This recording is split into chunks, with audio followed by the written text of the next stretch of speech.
Shalom, selamat pagi saudara-saudara. Selamat bertemu kembali di acara Bread of Life.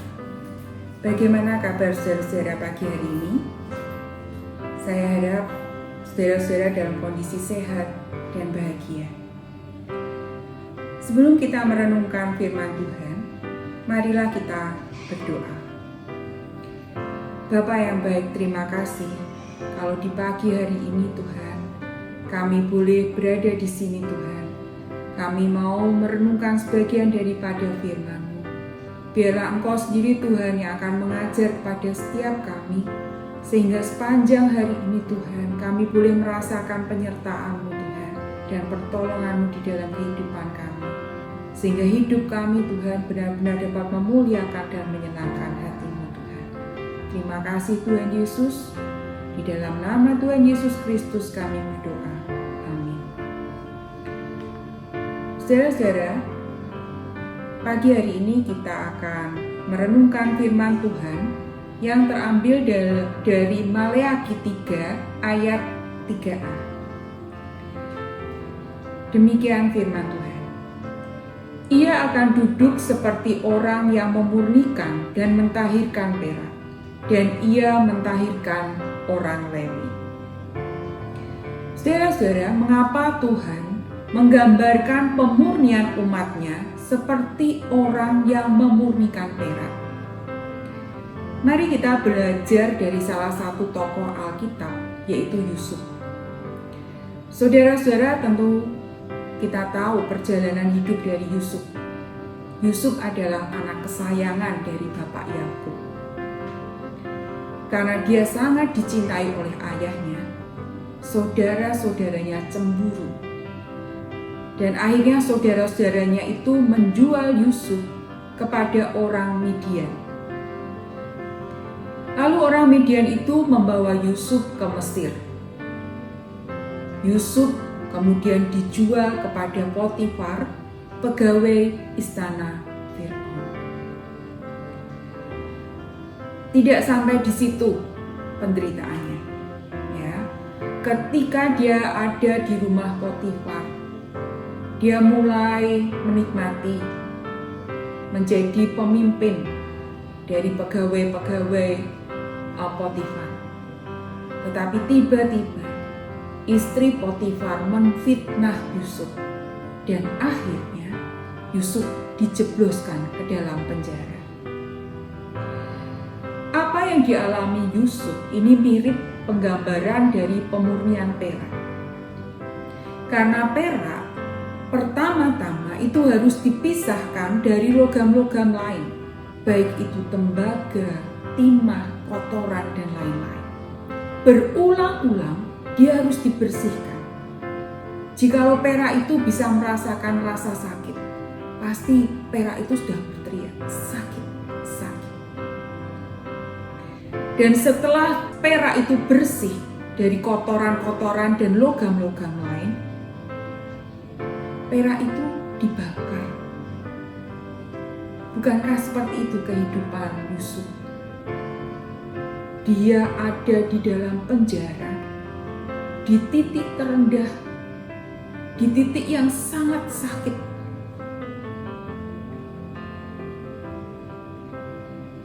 Saudara-saudara, biarpun demikian, Yusuf tidak pernah ditinggalkan oleh Tuhan. Seperti perak, ketika dia dibakar di dalam api peleburan, mata sang pengrajin tidak akan pernah lepas dari perak tersebut.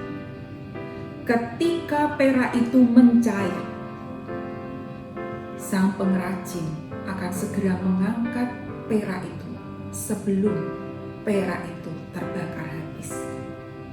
Demikian juga dengan Yusuf. Mata Tuhan tidak pernah lepas daripada Yusuf. Memang seolah-olah proses Yusuf ini sudah terlupakan di dalam penjara. Tetapi pada saat yang tepat, pada saatnya Tuhan, Yusuf diangkat diambil dari penjara dan ditempatkan di istana Fir'aun. Itulah Tuhan kita. Biarpun Dia akan memurnikan anak-anaknya, Dia tidak akan melepaskan anak-anaknya. Dia akan terus mengamati. Dia tahu kekuatan dari anak-anaknya. Tangannya akan terulur dan menolong anak-anaknya. Saudara-saudara, Tuhan mempunyai rencana yang indah bagi setiap anak-anaknya. Seperti Yusuf. Ketika Yusuf didudukkan sebagai mangku bumi di Mesir, Yusuf dipakai oleh Tuhan untuk menjadi alat kemuliaannya, yaitu menyelamatkan banyak bangsa dari kelaparan, terutama bangsa Israel.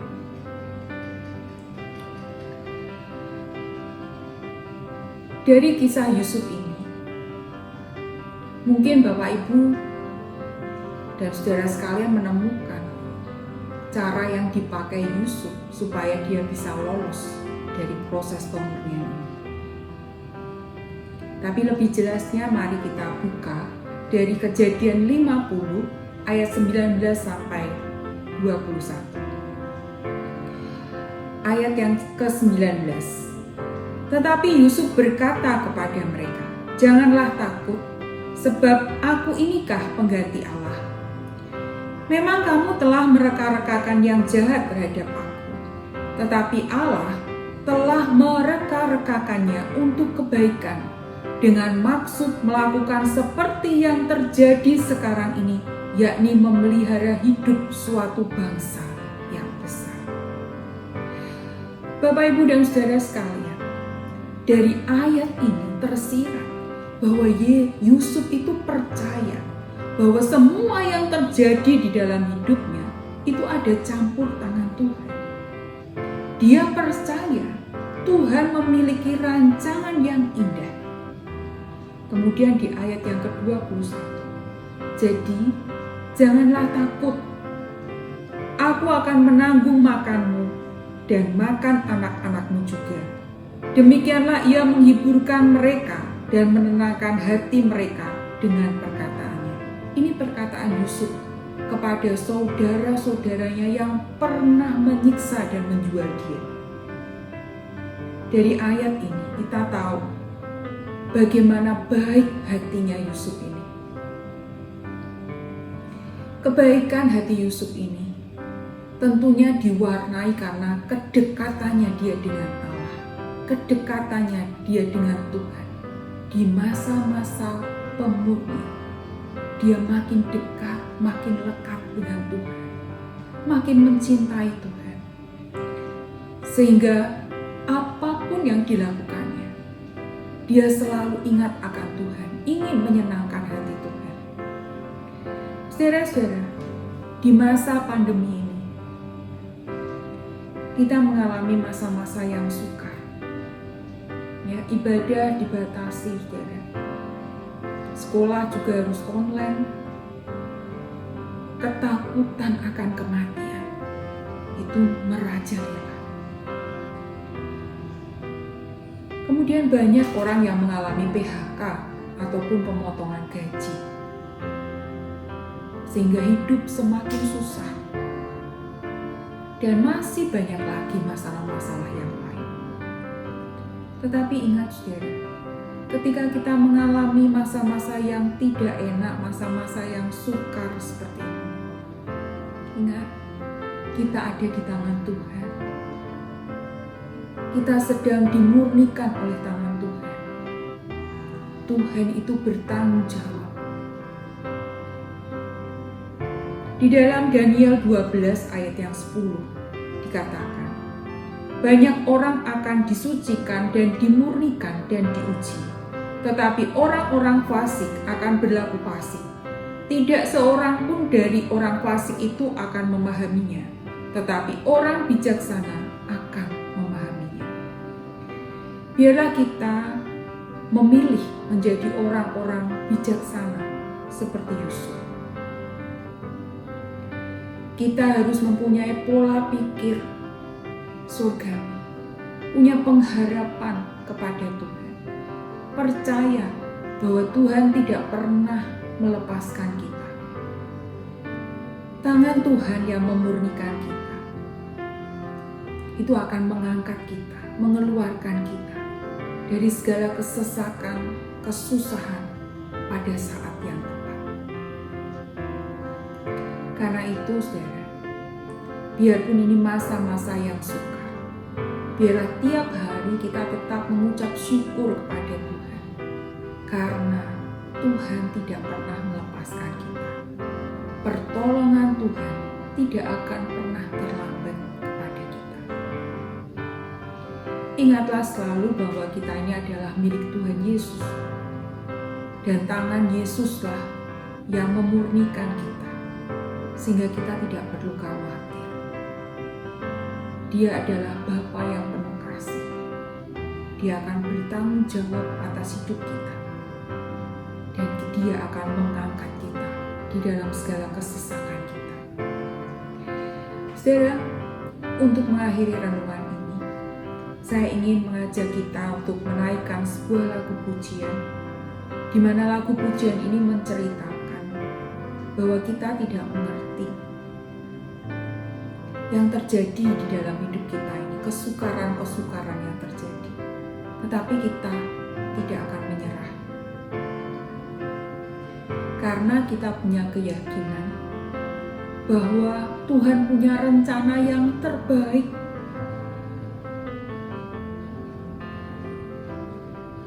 Dan tangan Tuhanlah itu yang memurnikan kita. Karena itu, biarlah kita tetap terus percaya seperti Yusuf kepada Tuhan. Tanpa syarat kita percaya kepada Tuhan. Dan biarlah kita tetap setia untuk beriman kepada Tuhan dan menyenangkan hatinya senantiasa. Mari sama-sama kita naikkan pujian ini.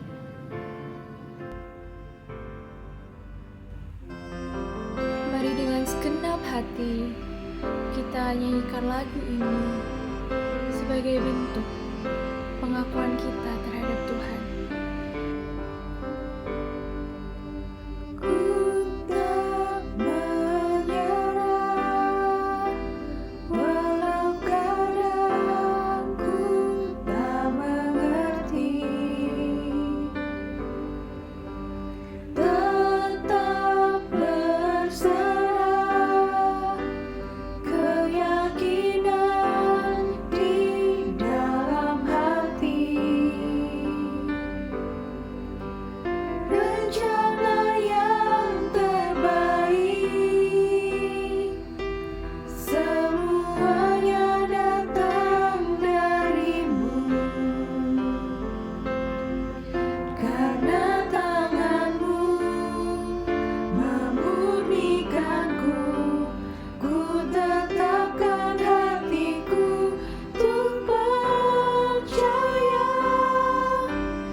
Mari kita berdoa.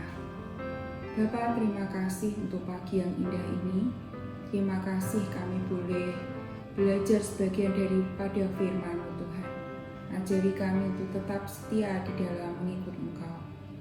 Dan biarlah Engkau juga yang akan memberkati kehidupan kami sepanjang hari ini, supaya kami boleh menjadi alat-alat kemuliaan-Mu, menjadi saluran-saluran berkat-Mu.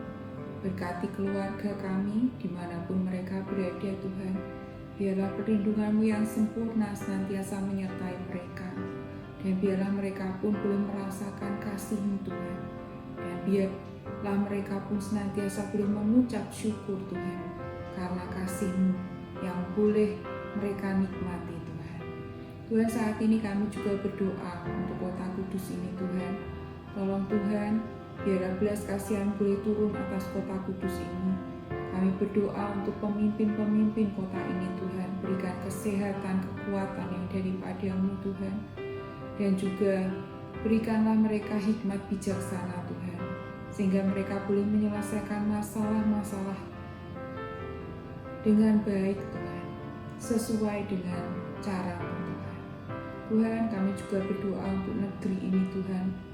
Tolong Tuhan, biar Engkau berkati Bapak Presiden, Wakil, Menteri-Menteri, dan juga untuk pejabat-pejabat yang lain Tuhan. Berikanlah mereka kesehatan yang daripada-Mu, dan juga tolong mereka Tuhan berikan hikmat bijaksana yang daripada-Mu Tuhan, supaya mereka dapat menyelesaikan masalah-masalah negeri ini Tuhan. Jauhkan negeri ini dari segala macam bahaya Tuhan, dan juga malapetaka Tuhan. Tuhan, saat ini kami juga berdoa untuk gereja-gereja-Mu di seluruh muka bumi ini. Ajari kami Tuhan sebagai umat-Mu untuk tetap setia di dalam mengikut Engkau Tuhan, mengiring Engkau Tuhan. Biarpun masa-masa ini begitu sukar, begitu sulit kami untuk beribadah, tapi tolong Tuhan, biarlah Kau sendiri yang terus pegang kami Tuhan, sehingga kami tetap setia Tuhan di dalam menyembah Engkau Tuhan, di dalam mengikuti ajaran-ajaran Tuhan. Terima kasih Tuhan Yesus, kami menyerahkan sepenuhnya kehidupan kami hanya ke dalam tangan-Mu. Di dalam nama Tuhan Yesus Kristus kami berdoa. Amin. Amin. Selamat pagi, Tuhan Yesus.